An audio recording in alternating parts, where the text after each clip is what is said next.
1968, j'avais 13 ans et je vivais à Grenoble. Mes parents, normands du Cotentin, avaient quitté leur chère Normandie pour s'établir dans cette cuvette iséroise encerclée de montagnes. Pour moi, en ce début d'année 68, ce sont les Jeux Olympiques d'hiver qui ont marqué ma mémoire.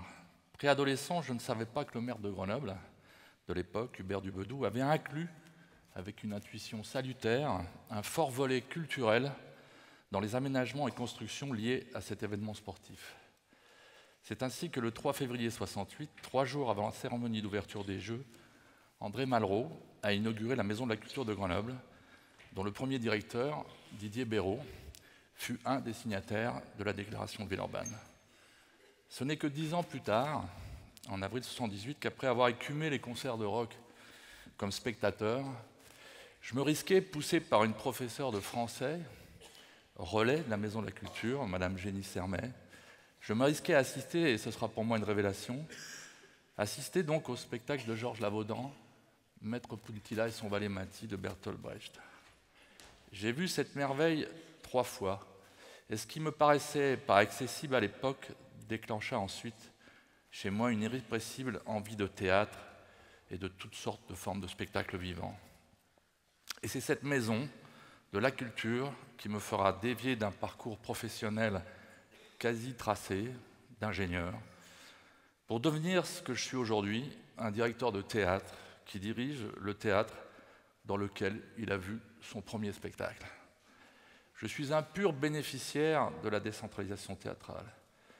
Grâce à elle et grâce à tous ceux qui l'ont mis en œuvre, élus et fonctionnaires, de l'État et des collectivités locales, associatifs, spectateurs, et surtout tous les artistes qui font les œuvres les plus inouïes, notre pays peut s'enorgueillir de disposer d'un maillage de lieux et d'équipes artistiques uniques et que bon nombre de voisins nous envient. J'ai relu la déclaration de Villeurbanne, les signataires, directeurs de théâtres populaires et de maisons de la culture, artistes et intendants avaient validé un texte qui, dans son ensemble, n'a pas pris une ride. J'en extrais 2 points. Les signataires s'engagent à maintenir en toutes circonstances ce lien dialectique entre l'action théâtrale, plus généralement artistique, et l'action culturelle, afin que leurs exigences respectives ne cessent pas de s'enrichir mutuellement jusque dans les contradictions qui ne manqueront pas de surgir entre elles.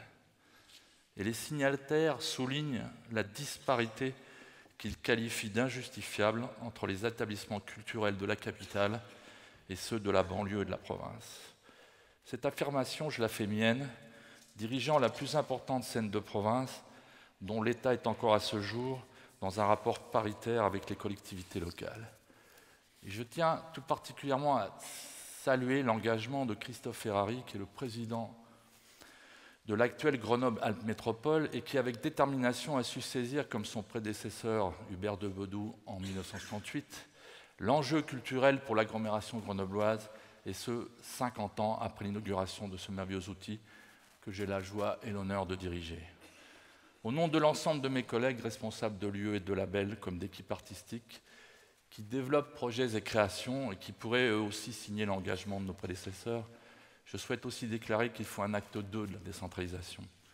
Madame la ministre, hier, a prononcé un discours ici même dont le contenu est porteur d'espoir. Nous devons soutenir cet engagement et cette volonté. Il faut un acte aussi fort que celui qu'obtint un de ses illustres prédécesseurs, Jack Lang, en 1982.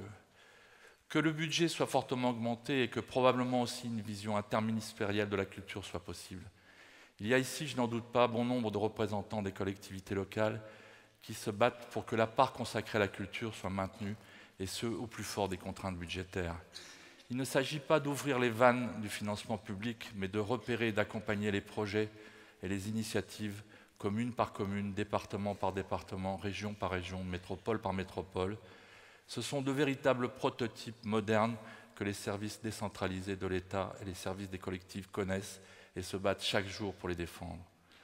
Le XXIe siècle, comme le XVe ou le XIXe, sont des siècles de renaissance, c'est-à-dire des siècles de bascule entre la barbarie et les Lumières. Alors la place de la culture est essentielle pour allumer la lumière contre l'obscurité et l'exclusion.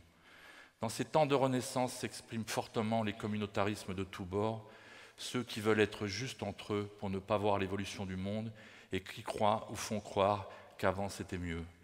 En réalité, la seule solution est de faire vivre une communauté de destin, et pour la faire vivre, cette communauté de destin, il n'y a qu'une chose qui compte, partager une même culture ouverte, rayonnante, absorbante de toutes ses composantes et qui évolue perpétuellement en se nourrissant du monde.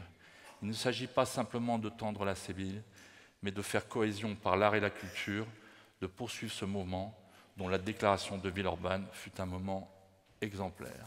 Merci.